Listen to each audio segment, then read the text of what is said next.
Yo, still, Bill, what's the deal, man? It's motherfucking Friday, man. Friday. I don't smoke nothing, man, but I love that song by Busy Bone, man. But yeah, that ain't about nothing. So, peep game, let's get into this shit, man. And that's Jaime Munguia versus John Ryder this weekend, man. Listen, I'm excited about this fight. I know it's a niggas that said some little slick shit to me or whatever because I'm happy. I think it's a dope fight. The same niggas who said some slick shit to me about this fight is the same niggas who was overjoyed about Jaime Munguia versus Sergey Derevianchenko after he done lost all his big fights. And I thought that was a dope fight. Jaime Munguia is still undefeated, but people just think so lowly of John Ryder that, just I don't get it, man. The nigga worked his way back up into the third spot in the division, and he's still being castigated as this guy who's a bum because he has multiple losses. But y'all can be excited about Jaime Munguia versus Sergey Derevianchenko. I don't get it, man. But I want to do some sort of a breakdown. I want to talk about how I personally think this fight is going to go. So y'all know I don't beat around the bush. I get right to who I think is going to win, and I just go from there, man. And honestly, I think it's a 50-50 fight. I think it's a 50-50 fight. I do. And, I'm kind of like, I'm reluctant to say that John Ryder is going to win, even though I do think he's going to win. I do think he's going to win, but I'm a little bit I'm kind of unsure about that pick. I'm confident that he can beat him though, man. I went back and watched some footage last night of the two, man, and it's a lot of. I think Munguia has a lot more flaws than John Ryder does, man. Jaime Munguia does not get his head off the line whatsoever. He does not, weave up under the shot off of the straights. He doesn't. He doesn't. He's there to be hit if you can punch him between his punches. If you can comfortably counter him in the pocket, he's there to be hit. He's there to be hit. It's little to no head movement.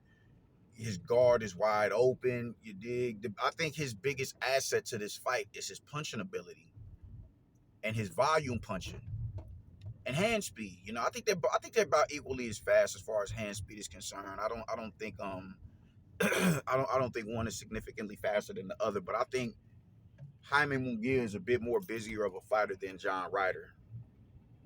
I think he's a bit more of a volume puncher than John Ryder. John Ryder is I think not even a thing. He's a lot more calculated as far as counter punching is concerned. He'll, one to three shots, let go at a time. So at the most, 3-shot bursts. It's nothing wild with, like combination punching or nothing like that. But one thing that I see with John Ryder that Jaime Munguia has had issues with is feet. John Ryder has really good feet. And he knows how to use that southpaw advantage to his advantage. He knows how to use that. That's what we seen him do it with Callum Smith. You dig? He can get to the blind spots. We seen him do it with Zach Parker. We seen him do that, where he can get to the blind spots when he decided to go conventional. You dig? We seen him get to the blind spots. We seen him cut those angles, spin to his right and to your lead left, and force you to reset. We saw that. We saw how flustered he was in front of a Sergey Derevianchenko, Jaime Munguia. We saw how flustered he was with him doing that. We saw how flustered he was. We saw how flustered he was when Sergey was cutting those angles and he kept having to shift and pivot with him. And at times he just looked lost in there. John Ryder has that same skill set. What's dope about Sergey Derevianchenko, because I don't want motherfuckers to think that I'm taking a shot at Sergey Derevianchenko because he's been in there with some credible opponents. He's been in there with some real credible foes. Jamal Charlo, goddamn Golovkin. It gets no more credible than that. And Danny Jacobs, he's been in with some really, really, really good fighters. Carlos Adames, he's been in with some real good fighters. So I'm not taking shots at him or nothing like that. I like Sergey Derevianchenko. But my original point was, you dig, how can you be excited about him and not John Ryder?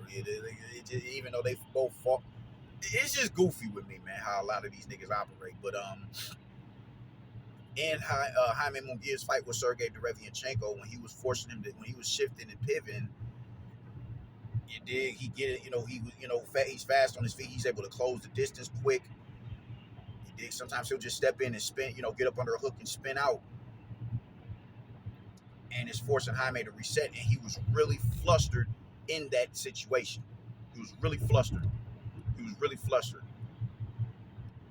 and that was as a conventional fighter. So you have someone like not Jaime, but John Ryder, who's able to circle jab you to his lead right hand and force you to reset right there. And you know that I think that is going to work. That's going to be problematic for Jaime Munguia off rip. If Eric Morales is not working with him on his feet, on pivoting and shifting and all that, it's going to be problematic. It's going to be problematic for him, man. And I think in that moment, John Ryder can capitalize, man. And also the counter punching and the exchanges. I think John Ryder is. I mean, once you're in there with Canelo, you're not necessarily like. I don't think Jaime Munguia at 168 pounds is a big puncher. He's a respectable puncher. He's a respectable puncher, but I think he's still acclimating to the division, and so was Sergey Derevianchenko. So now when you in there with someone as sturdy as a John Ryder, who's been in there with the best in the division, it's like, yo, okay, you dig, I got my work cut out for me right here. And he's going to have his work cut out for him, man. Jaime Munguia, one thing, he's entertaining to watch, man, but the exchanges, the exchanges, he's going to be there to be hit. John Ryder's a lot fresher than Sergey Derevianchenko, even though they have multiple losses. John Ryder's, I think he's fresher than Sergey Derevianchenko. He's acclimated to the division, and the minute you start letting punches go, you're gonna get slipped and countered. You're gonna get slipped and countered. He answers body shots and all that. John Ryder he's a good fighter. I don't like y'all motherfuckers be dragging shit. He's a good fighter. He's a good fighter. And if you go into the exchanges, if he decides to exchange with you and force you to, to put all your weight on your back foot and try to create offense off of that, he's no good in that space. He's no good in that space. Jaime Munguia back straight up, chin in the air. He doesn't have the dexterity to pull counter or, step backs like we call it in my gym. He doesn't have the dexterity to do that. He doesn't have the IQ to do that. He doesn't have the reflexes and the body mechanics to do that because that's just outside of his element. And there's nothing wrong with that. You dig? I'm not saying that. Mike Tyson didn't have it neither. He couldn't have it considering the division that he fought in. But he doesn't have that in his repertoire because he hasn't needed it. He hasn't needed to train for it. So even in this case, if he's training for it, who's to say that it'll come into fruition in a fight because you just haven't gone through the trials and tribulations of actually molding that into your fighting identity when you're doing it at the highest level or a very significantly high level. So I think John Ryder is in this fight, and you know what? I'm picking John Ryder to win. I'm picking John Ryder to win.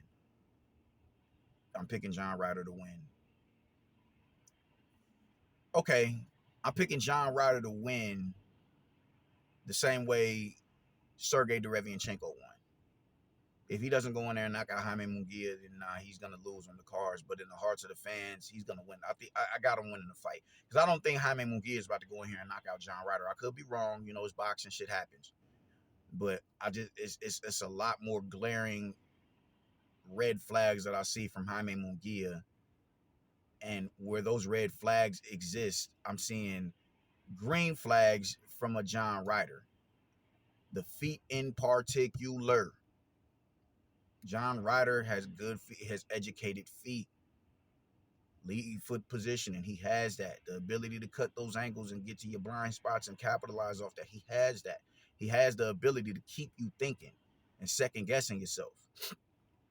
He has the defense. It's not the greatest defense, but it's good defense. It's upper body movement. He's getting to the sides of shot. He's weaving up under the hooks. He's countering effectively. All of those present big problems for Jaime Munguia. Before Sergey Derevianchenko, Jaime Munguia, who was he in there? Toriano Johnson, Gabe Rosado, what's the dude's name? I can't remember the dude's name that Johnny Beck knocked out in like 2 rounds. I can't remember his name. These are the caliber of the caliber of competition that he's been fighting for years. And it's no shade at Gabe Rosado or nothing like that. You dig? I salute Gabe Rosado. I do. I salute Gabe Rosado. But Gabe Rosado was he was a gatekeeper. He was a gatekeeper. he wasn't as he wasn't a top dog in the division in the later years of his career. John Ryder has been in there with Danny Jacobs. He's been in there with Callum Smith, who was lineal at the time. He was the Ring Magazine champion. You dig, and the rated #1 fighter in the division. So you got Callum Smith, you got Billy Joe Saunders, you know, 2 division champion. You dig, you got I said Callum Smith. You got Danny Jacobs. You got Zach Parker, who was a legitimate contender, a bona fide contender. You know, you got, and then of course Canelo Alvarez. You dig, it gets no higher than Canelo Alvarez. It gets no higher than that. He shared the ring with all these individuals. And in Canelo Alvarez's case, Canelo wasn't able to outline him in chalk. He downed him, he hurt him, broke his nose, he violated this dude. But he just kept coming. He just kept like, no, I'm not getting. You're gonna have to kill me in this motherfucking ring, bro. I'm not going. I'm not going. The dude is tough, man. He's built for tough. Jaime Munguia, I don't see him knocking out John Ryder. I just don't see it. I don't see it. I don't see it. And the more he applies pressure, the more he opens himself up to get hurt. The more he opens himself up to get countered. I don't see a. I'm trying to think of an advantage outside of youth and size that Jaime Munguia can have over John Ryder. But even you can't necessarily say size because John Ryder is he's acclimated to the division. Jaime Munguia is 100. He's only had one fight at 168 pounds, Brody. He's only had one fight at 168 pounds. And this dude has been in there with some of the best in the division. He's been there with multiple champions in the division, bro. Like, I'm trying to find an advantage. Youth. That's his advantage right there, youth. And Jaime Munguia isn't a dude that can, fight off the back foot, fight on the balls of his feet, you dig? Keep you at range with the jab. That's not his game. He's a banger. He likes to get in there and bang out. And that's what makes the fight so entertaining. Because John Ryder doesn't have the he doesn't have the luxury of being able to fight like that neither. You dig? He's a shorter dude for the division, so he has to step into his punches. I love it, Brody. I'm not even gonna care. I love the fight. I think it's a dope fight. I'm excited about the fight. I was mad that it didn't happen last week because I was looking forward to it. But we got Michaela Mayer versus Natasha Jonas last week. So you dig, it is what it is. But this is the fight that I'm honestly waiting for, man. In all actuality, my energy is behind John Ryder because I don't want Canelo to fight goddamn John Ryder. Not John Ryder, but Jaime Munguia, because I don't think he deserves a fight with Jaime Munguia. I don't want to see. Listen, I'm gonna keep shit a stack with you. I am not favorable of any fight that's available for Canelo Alvarez outside of David Benavidez or Christian Mobility. I'm not excited for any of these fights. I'm not excited for a Charlo fight if he decides to fight Charlo. I never thought that was a good fight. Or it was a good fight, because it's a new face, it's a fresh face. But I never thought Charlo had what it took to be able to deal with someone like Canelo. So I'm not excited for any other fight for Canelo Alvarez outside of David Benavidez. So that's just me. That's what it is. And I'm man enough to say that, and I'm still a fan of the dude. So my energy is behind John Ryder because I don't want to see Jaime Munguia go in there and fight Canelo Alvarez. I just don't want to see it. I don't want to see it. I don't. Sorry, not sorry. So all of my energy is behind John Ryder. And I just think John Ryder is a more complete fighter than Jaime Munguia. I don't see Jaime Munguia being able to do anything with John Ryder like we think. I could be wrong. I could be wrong. And I'm human. It happens. Niggas fuck up. Players fuck up. But from what I saw and just throughout their career, I don't see anything that Jaime Munguia does better than John Ryder. I don't. I'm going with John Ryder on this. I think he's gonna unofficially win the fight. I think he'll unofficially win the fight. And Jaime Munguia will officially win the fight. So that's my prediction, and I'm sticking with it. Well, y'all see me, tomorrow or Sunday to talk about the recap. So Y'all be easy. Deuces.